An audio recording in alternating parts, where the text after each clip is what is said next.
Welcome back to Speak Pact.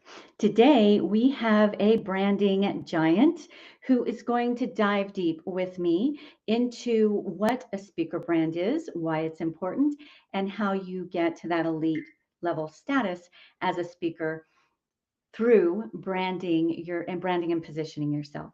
So, welcome to the stage, Ernie Harker. Thank you so much for having me. I'm excited to talk to you. Well, I'm excited to have you. Thank you for bringing your hard-earned wisdom to us today. I'll read a little bit of your bio, and then we'll be unpacking that as we go along as well. Ernie Ernie Harker is a brand strategist and a generative AI marketing expert. Okay, we'll dive into that. Just some of us either love it or we're just like pulling our Yeah. hair out. When it comes to AI and marketing, and how do we not make it cheesy? You've seen the cheesy AI commercials, Mhm. but really make it effective. It's an effective tool. So I'm excited to dive into that with you as well. You single-handedly, I'm sure there was a whole team that you worked with, but you really made a difference. Creating a $3 billion retail brand. So we'll Mhm. dive into that a little bit. I mean, most of us would be happy with a multi-million dollar brand. So $3 billion brand is pretty big accomplishment there. You spark explosive growth through AI for marketing, and also marketing workshops. So I'd love to do that as well, right? We can go on other people's stages, but then we can also create our own, and those can be really powerful and profitable as well. So we'll talk a little bit about that. You've been firing up audiences as a professional speaker for 4 years. So I'd love to learn your journey, how you knocked on those doors and got them to open when you were first kind of starting that journey. Um, and when you are not lighting up brands, you are wake surfing. Now I paddleboard. I don't really know what wake surfing is, so that's fun. Right now you can see I'm at Lake Tahoe. You can see the lake right outside my window. You sketch. Hot yoga. Regular yoga challenges me. I've seen people do hot yoga. I'm like, oh, I get hot just watching them. All right, get ready. This guy brings the heat. So let's dive right in. Tell us, Ernie, what is a brand spark and why do I care? A brand spark is kind of how I define the catalyst that kind of influences your look and feel. What is that unique difference about you that is so obvious and so interesting that you stand out from everybody else that speaks in your category? So that's what the brand spark is. And I help people kind of find that spark, kind of brush it off and blow a little, into that spark and let it catch fire. So it doesn't like what if I'm a little bit of an introvert? Does it have anything to do with that? Like, am I the Nope. loudest in the room? And This is not a the personality thing. This is not a personality, and it's not a fashion thing either. This has nothing to do with um, what you wear in per se. That spark is one of my uh, favorite examples is, and I had her in my mind as soon as we started this conversation, but she is a helicopter pilot. And her background is like she was one of the first like military combat helicopter pilots, and it's driving me crazy because I know her, and she's gonna be mad at me there's when people I see this, when shouting she out sees this. at the audio right now, saying her name. They're Yep, everybody who knows speakers knows who she is, but yeah. she dresses up. She has an outfit that's custom tailored to look a little bit like a helicopter pilot outfit, but it has like glitter on the accents instead of just a traditional one. Um, McCormick. Her last name's McCormick, and it's the rest of it's going to come back Getting to me in closer, just a getting second. closer. But I love that, and I've seen that with certain speakers. There's yeah, one that always wears a fedora hat. There's one, if you know, um, Eric and his last name Coleman, always wears lime green glasses, and that's kind of yeah, become his signature thing. And yep, everybody in the audience, you come to your seat and you get these lime green glasses. I had one speaker who was an executive for years, hated his life, just hated the work, and just decided to leave it and become a painter. He'd never painted before. Paint. So, and now he's all about change management and really kind of designing your own life and career. Mhm. So I always encourage him to go, come on with an old paint shirt. You can pull it off, right, if you want to. But I love that. I love that direction. So Yeah. continue. Yeah. Yeah. So, uh, McCormick, and it's going to drive me crazy that her first name is eluding me, but um, the thing that makes her different is that she has this really great helicopter pilot background. Okay. She doesn't speak about how important it is to be a helicopter pilot. That's not her topic, but that's how she stands out. And so when people go, "Oh, who's that helicopter pilot lady? She was really good." Well, her the look of her website, the look of her headshots all reflect this helicopter pilot um, brand spark, brand essence, because even the fonts that she uses and some of the graphics, they use the real helicopter blades and stuff so that when you see her content, you instantly recognize her as that really great helicopter pilot lady.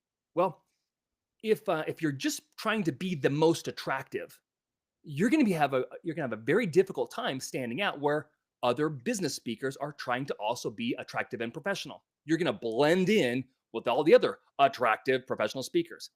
So, like a doctor, I would definitely wear, like if I was a speaker and I had doctor background.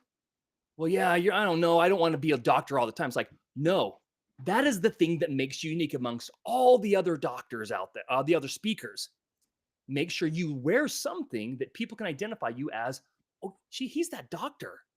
So oftentimes that brand spark will come from something that's unique about you, right? That you can then flower into a look and feel for your marketing materials. And those marketing materials will also reflect on what you wear. So, for example, my brand, um, my my name's Ernie Harker. Like that is a nerd name. If you want a nerd cast in a TV show, the name's going to be Ernie. Okay, so I don't want to be the nerd guy. My twin brother, when I was in high school, he wanted to be a rapper. And so he would always, like in high school, he'd be like, earn, burn, the butter, churn, like that's so he called me Earn Burn. When I was working in an ad agency as an artist, he came to visit me. It was a big agency, and he called me Earn Burn. The name stuck. I could not get rid of that name in the agency. So when I left that agency, I started my company, and it was called Earn Burn. Well, ERNBURN. So that company name has been around since 1993. Well, how do I let people remember Earn Burn? I use an E-flame logo that that is easy for people to go and then the burn. I use red in my outfits. I even have red on today. This is my logo. That There's your flaming earn E, burn, right? right? So earn burn. So when I wear stuff on stage, I've adopted a red suit to reflect that energy that fire has. So I use words and phrases like ignite, spark, light in the language of my marketing materials. So instead of sending an email saying, "Hey, I'd like to begin a conversation with you about your next event," I say, "I'd like to spark up a conversation." So now even the language comes across as a little different than just really professional. So Right. So that's what I mean. images stick stronger than words ever will or can, right? And so, like you Mhm, said, you could be attractive, you could look great up there. Oh, that good looking guy or that great looking woman who did that really great talk. There's a million, great looking people. mhm, That doesn't really set you apart. So there's a difference between being gimmicky and kind of stepping out just to be shockingly different. I yeah, don't think that that's really going to stick. And you want to do something that you're going to hate later. I yeah, think Pink grew out, right? The song artist Pink grew mhm, grew out of her pink hair, but yet her name was still Pink, yeah. with brown hair or whatever it was. Well, You want to do that Mhm. spark needs to connect people to your difference, like the meaning of your difference. just by looking different, if they can't tell what if they can't make the connection, your audience can't make a connection to the unique position you have, like um, Miss McCormick. I see she's a helicopter pilot. It's not just gimmicky. She's not just wearing a helicopter pilot because no one else is. Right. The guy that wears the green glasses, what I'm trying to have I'm having a hard time with is like I've seen him before, but I don't know what he speaks about other than like, does he talk about standing out? Is that his thing? Because that might be what it is. But that's, to me, green glasses means okay, do something that stands out. If he talks about like, being a better Branding, leader, marketing, I'm like, making it what as does green leader. glasses have to do with being a better leader? Yeah. So make sure that unique difference that you bring in your brand is actually something that reinforces or connects the dots to what is meaningfully different about your product or service offering. Yeah, I think with him, with this particular situation, it's similar to yours, where something happened and it stuck, and he had something happen that had to do with Lyme glasses that really stuck, and it kind of organically created a brand Mhm. for him. Mhm. And he said, there's been a couple of times where he couldn't get the Lyme glasses, and he didn't do the Lyme, and everybody was like, "What?" Uh-huh. They were upset about it. So it Yeah. really does become part of what people expect. Yeah. Yeah, for sure. All right. So for speakers specifically, what is the difference between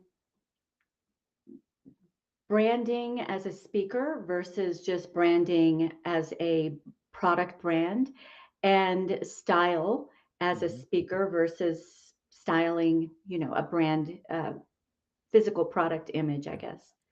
I might take a unique perspective on this because my answer would be there is no difference. None whatsoever. Because as if I was designing a brand for, let's say, a new energy drink, okay? The energy drink has to wear an outfit. We call that a can. It's a package. That outfit has to be true to what it's about. Is it a healthy alternative energy drink? Well, then heck, it better look healthy. It better have the colors and fonts and messaging that reflects a healthier drink. If it's like super aggressive and super crazy, well, it better dress that way and appeal to the audience or the customers that would be willing to buy it. So you've got to match um, that that product offering in a way that's going to attract the audience that you want to engage. So, if it's a packaged good, your package better be like, "Ooh, I like that package," to your audience. If you're a speaker, if I'm just going to be speaking to middle school and high school students, that's my thing. That's my jam, right? If I wear a business suit and I think, well, I want to be professional, there's already a level of distrust that's created by me showing up as my authentic self. Okay. Yeah. And people say, look, you know what? Your brand has to be authentic. Absolutely. But it can't be authentic in the moment. It needs to be authentic in strategy so that when you're not feeling great in the moment, you go back to your strategy and go, what did my strategy say I should do? So if I'm going to be speaking to high school and middle school students, I better wear a hoodie. I better be wearing sneakers because they're the ones that go, I want to be cool like that guy because now I'm paying attention, or that Mm. girl.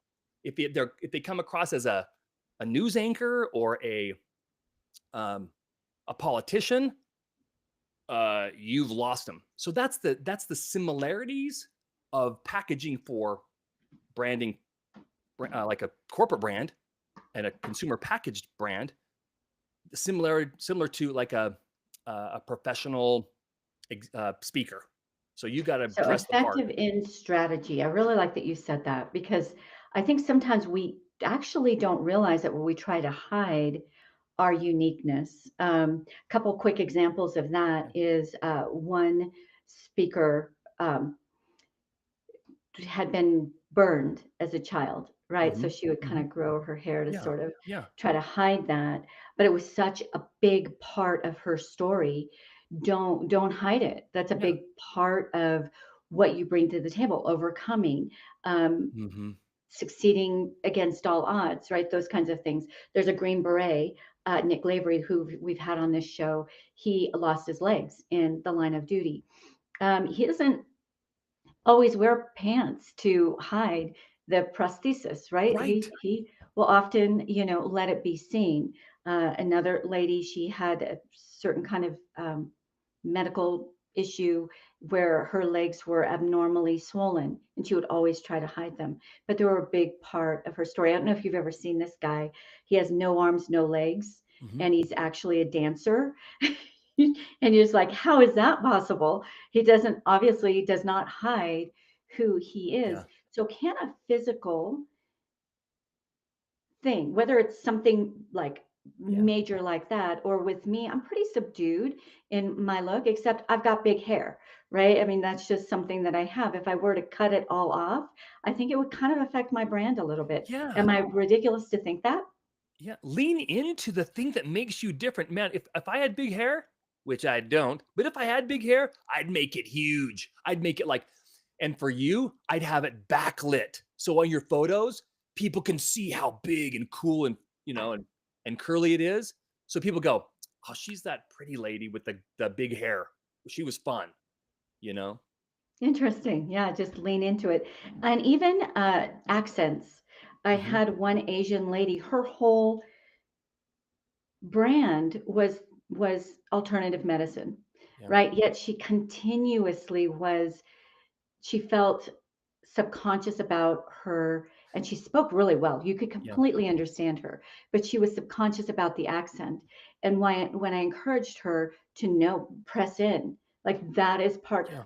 If you're going to be teaching me alternative medicine, especially Asian alternative, I want to know that you're authentic, right? Don't Yeah. hide that. Don't try to Americanize Yeah. or water down, right? That Yeah. is really uniquely you. So I really love that, Ernie, I, that you say press in a way that's not gimmicky, but that's relevant and is part of your overall well, strategy.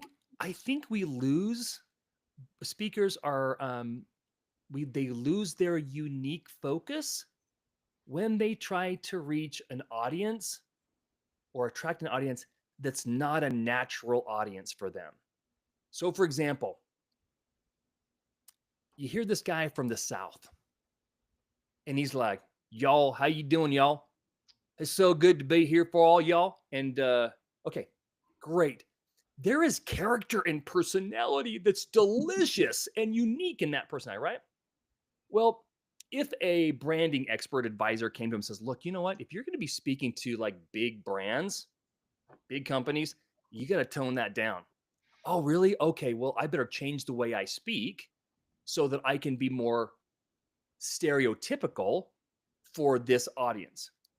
And my suggestion is if an audience requires you to be different than who you are, they shouldn't be hiring you. Hmm. Yeah. Yeah, I'd love to press into that a bit. Intentional branding is really key. And when you and I were speaking before we went on air, we were talking about how speakers tend to compartmentalize, in whatever words we were Mhm. utilizing at that time, meaning for whatever reason, they don't see that building a speaker brand is as important, if not more important, than if you were going to build the brand of a company or Yeah. a product. You are the product, and you put it in a certain way. Can you Yeah. repeat that? Yeah, I think because I've talked to a bunch of my friends are speakers too, and they have like, I think it's pretty common for people to feel like there's an imposter syndrome, or I don't want to toot my own horn, or I've been trained since I was a little girl to be humble and let my actions speak for themselves. Okay, that's a terrible strategy if you're a speaker, because if you're not going to promote yourself, nobody else will. And I think the best frame of mind is to kind of separate mentally the individual from the speaker product. The speaker is a product. That product needs to be packaged. The That product needs to speaker be is the consistent. product. Yes, the Love speaker that. is the product.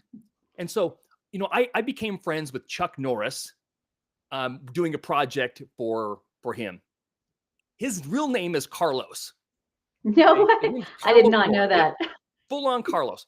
At home, Gina and other people, they call him Carlos. Wow. Okay. There is a distinctive difference between Carlos and Chuck Norris. Chuck Norris is an action star. Chuck Norris is a Hollywood uh, product. Mhm. Okay. So when we talk, when Chuck Norris is mentioned, Carlos knows we're talking about the product that is Chuck Norris, or the actor product that is Chuck Norris, the action star, the guy that can do all the push-ups in the world. That's the Chuck Norris. But Carlos is just a really great guy that lives in Texas. So if we as speakers go, okay, I got to get out of my head and treat Ernie Harker as Ernie Harker, the product. And Ernie Harker, the product, better show up the way I've intended him to show up, which means, how does the Ernie Harker product dress? Well, how does he feel today? No, wrong answer. What was the strategy? How does he show up to that audience? Well, my brand is like, I found that a red suit conveys my energy, makes me stand out. It helps me actually feel more energetic and I feel more natural. I feel more of who I am. So I don't create an image for what I hope my audience wants. I create an image that I love, that reinforces my unique difference. The customers will choose whether they want that or not. If they say, Ernie, you know what? We really want you to be like a little more subdued. You have way too much energy. Like, I am the wrong guy to hire. You do not hire me if you're like, hey, look, and we just want something straight, given, we don't want too much energy from you. Hey, do not hire me. There are other speakers that do that, but I'm not that guy. In fact, it'd Yes, be really okay. awkward to watch me do that and try to like hold my hands in my lap. Yeah, you would lose the energy even behind your messaging, Yeah. right? And you said something that I feel is so important that we don't see the connection to. You put on that red suit, that red outfit, however you do, and it does something in your brain. Yeah. It tells your brain go mode, right? I'm going to be on stage, go mode. I don't know how many people in our Yeah. audience utilize the Pomodoro method, but when you want to get into deep focus, when you're doing a project, you want to get into deep focus, there's brain cues that you do, right? You shut the door, you turn on the aromatherapy, you turn on certain lights, whatever, Yeah. and it tells your brain, okay, go mode. Like we're going to be focusing right now. Mhm. The same is for getting yourself, getting that energy up to get onto a stage. You said something a little while ago that I really, really love. So, and I'm probably going to totally botch it, but you said something about when the when the mood isn't working, that you still have the strategy, right? And Yeah. so you just Yeah. step into it and Yeah. then the mood will follow. I know I totally messed that up. No, it's You like can rephrase I mean, that. there's this weird thing like right now about like, be authentic to who you are. Okay. And I think it's super important for your mental health to do that. But that is a terrible business strategy because we change our mood like every day, all throughout the day. It's like, what time of day are you going to reach me? So Right. for example, if my brand can be described as energetic, optimistic, enthusiastic, passionate, sincere, attentive, okay? And I'm having one of those days where I just feel distracted and I have a conversation with you or a potential um, speaker opportunity. Do I show up as my authentic self in the moment and go, look, hey, I'm sorry, I'm just having a bad day today, and I just don't feel great right now. So tell me about that opportunity. Yeah, it sounds interesting. It sounds interesting. Now, that is not me. And if your brand is authentic, is enthusiastic, excited, and stuff like that, okay, you put your current state on pause, and then you become the package that you have promised in your brand. And you go, okay, I'm going to be optimistic. It doesn't matter what's going on in my life. This is the brand that people appreciate. This is the brand that people want. Can you imagine if Coca-Cola one day woke up and said, you know what? I'm just feeling green today. I'm not going to put on that red outfit. I'm just going to be green today. No, Coca-Cola doesn't wake up and say, I'm going to be green today. Coca-Cola is the same over and over again. And that's part of the strategy they develop. As a speaker, we should develop a strategy that says, how do we want our customers to think and feel about us when they have a interaction with us? I want to leave them feeling X. Now I have to engineer an experience that will get them to feel that way. That means if, say, I'm not someone who's loud and crazy, but I'm more sincere. Well, I'm going to bring my voice down to the DJ, late night DJ, and I'm going to lean in, and I'm going to have so much eye contact with you that it's going to be almost uncomfortable. But that's a different brand. And that's what I deliver every time based on my brand strategy. Okay. So let's dive in then. Let's talk to me about speakers who have gotten this and they actually have effective brands. Who could you point out? Okay. There's a guy named Renee. That is, let me see if I can find him real quick. It's a guy. He's a big dude. Renee motivational speaker. Let's see if I can find him. Renee Rodriguez, I think is his name. Let's see if this is him. Yes. Renee Rodriguez. He comes across on stage. He looks like a linebacker, a professional linebacker, right? But his language is so intellectual. His examples are so crystal clear. And his delivery is so non-flurious. That's not even a word. I just made that up, but it's like there is no Good one, because I caught it. I caught what you were there's trying to say. nothing this way about him. He's just Mhm. and he wears a suit all the time, right? But his content is so powerful that you and his examples are so good that you can't help but be changed. Mm. Now, if he were to say, gosh, you know what? The event planner just came to me and said, hey, look, Renee, we're losing our crowd. The previous speaker was talking about AI and he was kind of lame and really boring. Can you pump up the crowd? If he were to try to be as enthusiastic as me, it would ruin it. Come off as disingenuous and Yep. But if he non-authentic. came Yeah. across as himself, he would electrify people in a completely different way. He would electrify them intellectually. Where I'm like, I can't help but kind of like visually entertain people. I try to use my natural sense of humor for that. He doesn't need that. And there's no reason why he would want to adopt that. Because he's going to be successful because of who he is and the way he approaches his brand. I'll be successful the way I approach my brand, but I'm not trying to be somebody I'm not. That's Key. that's a Key. big So if a one. speaker were to come to you and they were to say, "Hey, I've been speaking in the line of my work.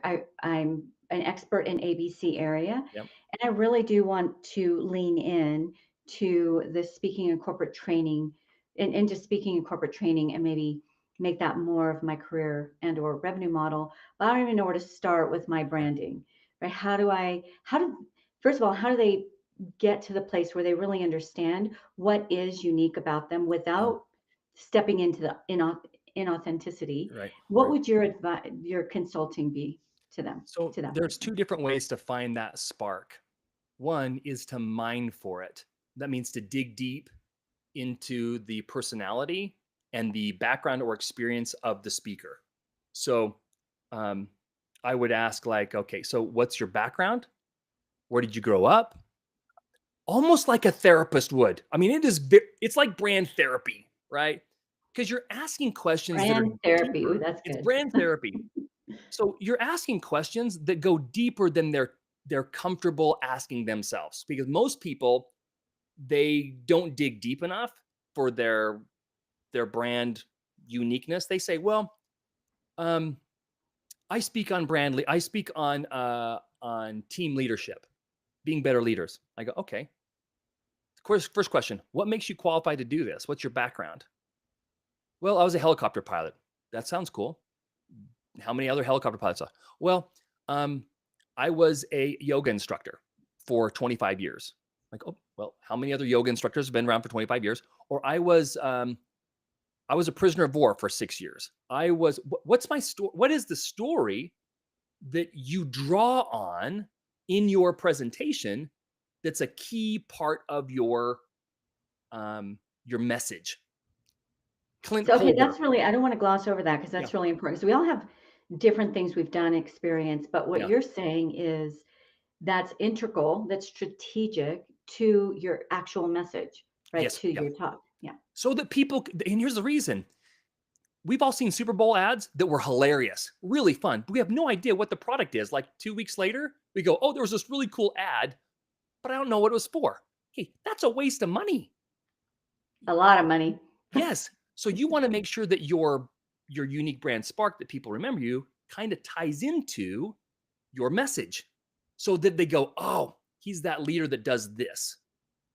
You know, gosh, what's a good example? One of my favorite speakers is Clint Pulver. He was just recently recognized and accepted into the speaker like Hall of Fame, and he's Well, the youngest and the fastest person to do that. There's probably not a harder working speaker in the business, so it's not like he got lucky. But his background was a drummer. He was in America's Got Talent as a drummer, and in most of his presentations at the beginning featured his drumming skills, drum ability, and so part of his speaking is he goes to audiences, and the audience event planners, they buy 5-gallon drums and his drumsticks. Well, he does some really great audience engagement by teaching them how to drum, teaching them the rhythm, teaching them how to be a part of a greater like musical group. Well, his message is much deeper than that, but his marketing materials, his personality, he kind of looks like a rock star. He's a young dude. He's really handsome, and he's got so much positive charisma. Like, and he's a musician, a drummer. How cool is that? Now, for me, it's like, oh, well, he's got that. I need to be a drummer too. Okay, first of all, I would suck as a drummer, but that's his thing, not my thing. right. I got Yeah. to find Yeah. my thing. So the question you'd ask is like, how do we find it as a speaker? So find something in your story, in your background, something that you focus on, and how do you visualize that? What is the visual aspect of that? Um, if that becomes a struggle, that I call that mining. The other one is like, how do you want people to feel? How do you want people to remember you? And then come up with something that reinforces that. So, for example, um, maybe a guy goes, "Man, I'm a I speak on leadership. I love hunting. I mean, I love hunting." Well, right now you're wearing a business suit, and there's nothing about you that helps you stand out or let people know that you love hunting. And hunting's a big deal for you. "Oh my gosh, Ernie, I got trophies in my house. I hunt like 10 times a year. I love hunting." Why? I'm not sure why I just went Southern as a hunter, but stereotype. But I said, well, in that case, I would say, is there something that you can do with your outfit or your website or something that could incorporate some of your hunting love?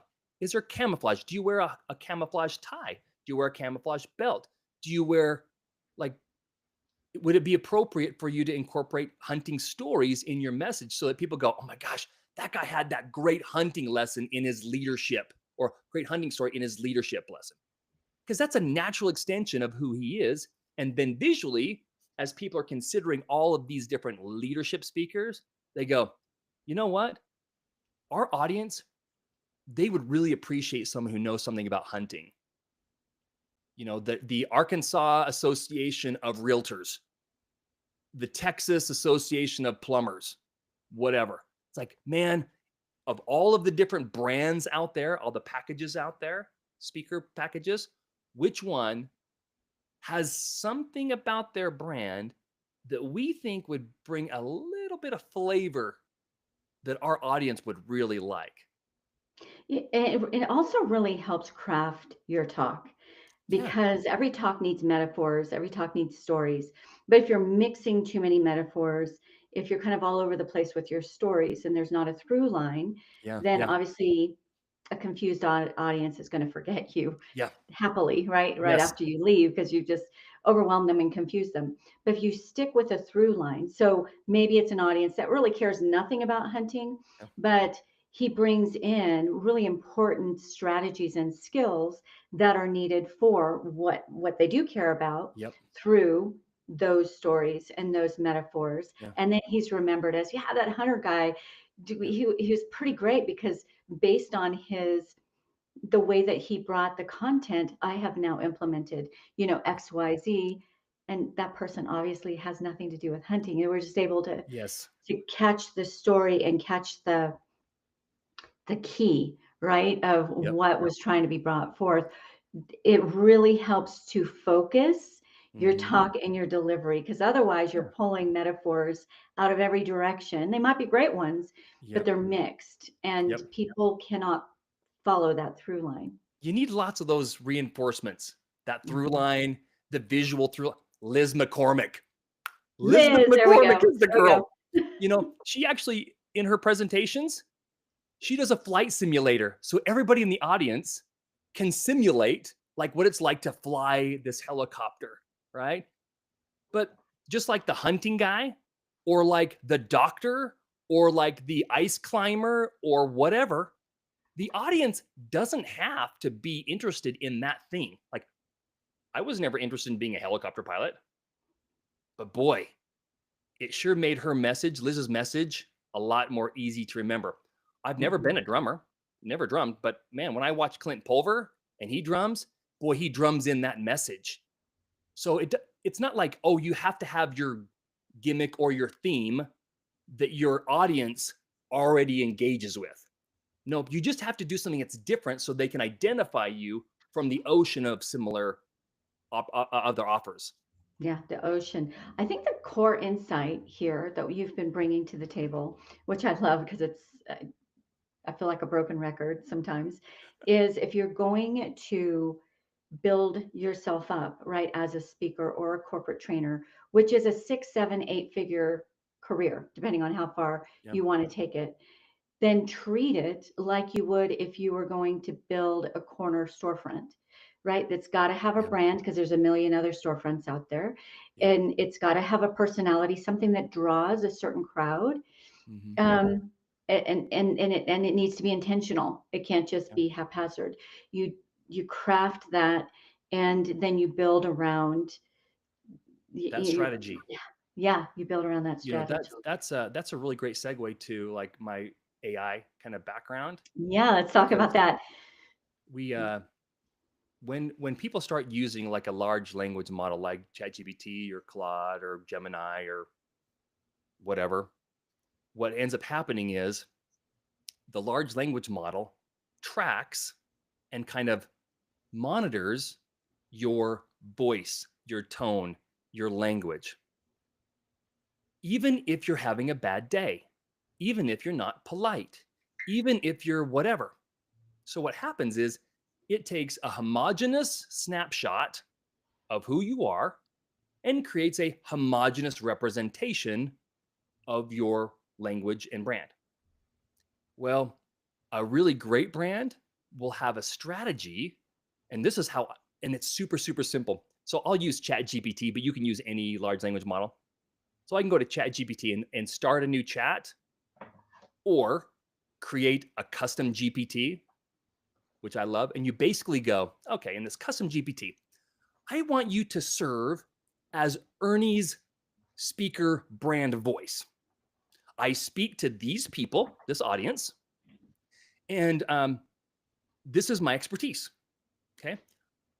I want my audience to feel X after reading my emails, my social media, my whatever. I use words and phrases like earn, burn, ignite, spark, light, start, smolder. My adjectives that I use to describe my brand can be described as energetic, hyper, excited, enthusiastic, positive, optimistic. If you just take that description and you plug it into Chat GPT, or in large language model, and you ask it to give you content based on, hey, will you help me write a social media post about blah? Will you help me write a proposal for so-and-so? It's going to come back with content that is so on brand and so different that it'll stand out from all the other people who are using AI, because all they sound the same. They all sound the same. That is brilliant. I'd like to see your prompt, right? Because that is brilliant. Because you can use that over and over, right? Just customize it to your particular audience that you're going to be speaking with. But that also will help you stay focused in your message, not mixing too many metaphors, not bringing in too many different concepts. You're really sticking with that through line and getting across one core point. I would almost add to that, and you probably do, and the one takeaway I want them to walk away with today is X, Y, Z. The one implementable win I want them to walk away with today is, in that talk is X, Y, Z. Yeah. Perfect. So then you basically use that. I call that priming Chat GPT with your brand. So you prime it with your brand. And so when you ask it to create content for you, and I'm not talking about like create a speech, create a presentation. I'm talking about like create an email that introduces me to an event planner for the American Dental Association. Awesome, because now it goes, okay, the Dental Association, the American Dental Association, what do they call their businesses? Practices. What do they call their clients? Patients. Here's what we do as speakers, and it's kind of sad because we're not using these AI tools very well. We create a pitch, and it's a PDF file or just some script. And we take that and we email it to every industry. And so the American Dental Association is going to read, Billy Bob's leadership speaker about like, hey, you should hire me because I was an awesome leader in the military, and I have a lot of fun and stuff. And so I can help people in your businesses reach more clients, make more money, and help their employees become more efficient. The American Dental Association I don't think he's ever talked to a dentist in his life. I'm not going to hire this guy. He used words that we don't use. So I'm going to go, but imagine if Billy Bob goes, I'm going to take my promotion, my proposal, and I'm going to say, will you please write this to a dental association or write this to a small business event? It will take your content, your strategy, your position, but it'll use the vocabulary and terminology that the audience is expecting to see from an expert in their industry. We did not compare notes on this. Is so good. I love. You do the same thing? Well, no, but I just wrote. So I have a LinkedIn newsletter, Keynoters High Impact Edge newsletter. I did the final edit on it today, and it was all about breaking into a new industry and how when you're doing that, you need to not look like an imposter, like you don't belong there. You need to learn their language. You've just taken that a whole leap forward in that AI can be a tool that will help you do that. You don't know, you're not a dentist. You really don't know their internal, lingo and their languaging, but AI does. It's still your message. You're just going to deliver it in a culture that they are familiar with, and then Right. you're an insider. You're not an outsider Right. trying to break in. And So, it's so not good. your brand. Love. I mean, it's still your brand because, like, for my stuff, it would say, like, hey, Ernie Harker is really excited about igniting your dentists and helping their practices get more patients. So it's still my brand, but I'm using vocabulary and terminology. They go, you know what? It sounds like Ernie's spoken or presented to dentists before. It looks like it, Yeah. you know? And it's Ah, still love. his like Love ignite, it. his spark, its fire. So Yeah, so you're not forsaking your brand and who you right. are, but you're also showing them that you're not oblivious to their industry Yeah. and you can bring real value to their Yeah. industry. Okay, at this Yeah. point in the show, I know that there's people who are going to want to know more about you. How do they find you? What are some of the ways that they can connect with you? So where do you like to be found? The easiest way, there's two places. Find me on LinkedIn. There aren't very many Ernie Harkers. Please don't search for Bernie Parker. That guy always has my dinner reservation. I'm not kidding. Like I'll have a table ready for me, and they like Ernie Harker. I'm like, yep, Ernie Harker. I show up and they're like, Bernie Parker, table for two, and I'm like, that's me. That's Bernie Parker. So Ernie Harker, and then Okay. the other place is just my website, ernieharker.com, or you can look Not up Earnburn, earnburn.com? earnburn.com. Ernie Harker goes to earnburn.com. So, Okay, so Ernie, for those who are just listening in and they're not going to be able to see the show notes, ERNIE, mhm, Ernie, yep, Harker, Harker, Ernie correct. Harker. Yep, Great. Good, yep. good, That's good. how you find me. All right. Well, you're a wealth of information. Thank you for bringing that to us today, Yeah. Ernie. And you know my signature question at the end of every Speak Pact episode, and that is I like to ask you to give the Speak Pact audience a challenge, Mhm. something that they can put into practice, they can implement today that will make a significant shift in their branding, will help them mold that speaker brand. Yeah. Two things I would do. One is try to list 5 or 6 adjectives to describe your brand, not your product, you know, your brand, your personality, what makes you you. But 2 adjectives can't be used to describe anybody else in your channel, in your lane. Okay. So, what that means is, let's say I'm a leadership speaker. I'm going to, the 5 adjectives or 5 or 6 adjectives I might choose are, trustworthy, um, experienced, professional, uh, successful, prestigious, and let's say trusted. Okay, you just described everybody in that channel. And your puppy. Yep, yep.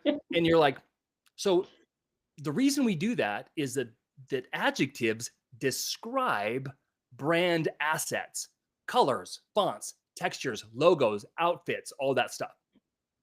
So try to find 2 adjectives that are not typically associated with anybody in that category. For example, we talked about the hunting guy. Um, 5 adjectives. Uh, you know, tracker, hunting like. Okay, I'm professional. I am experienced. I am uh, fun, funny, and hunter like. Okay, you just came up with an adjective that nobody else in your lane has, and that those adjectives will influence and inspire the look and feel of your marketing materials. So that's the first thing. 5 or 6 adjectives, 2 of which can't be used to describe anybody else in your lane. Okay. The second thing is, what words and phrases would you use that are unique to your message? And if those words and phrases should be used to highlight your difference. So, for example, the hunter guy, Liz McCormick's helicopter pilot, like she might say things like full throttle, spin up, um, you know, uh, you know, jet fuel. Ascend, right. Ascend, right, Descend. ascend, lift off. Okay. So that when she puts that into her chat GPT or she uses that for her language, imagine a message that says, I can't wait to lift off with you full throttle as we go. Okay. That's totally different than say, I can't wait to elevate your audience to show them how leaders can really move the needle forward. It's like you're just using generic universal terms that get drowned in the sea of sameness. When Sea you of know what sameness. adjectives that you use to describe you and 5 or 6 words, maybe more, that are different, that you just come up those words, the large language models using AI, they'll do it for you. They'll put the phrasing together for you. You just have to review it to make sure, yeah, that's totally me, or gosh, oh my gosh, I better turn that down a little bit. You have the capacity to throttle up or throttle down that brand filter. And then you integrate that, right, all Yeah. throughout your messaging, your social media posts, and Yeah. yes, your talk even. Yep. Yeah. And it Everything. all kind of culminates into that overall brand spark that Mhm. Ernie Harker brings to the table. Yep. Yep. Awesome. All right, Ernie, this was a lot of fun. Thank you for sharing your hard earned wisdom with us so generously. I so appreciate you. My pleasure. Thanks for having me. You are welcome. And for the Speak Packed audience, we ask for a little generosity from you as well. And that is to give this a like if you got some value out of it, and definitely post it forward so your community can also get value out of it. And for now, ciao, ciao.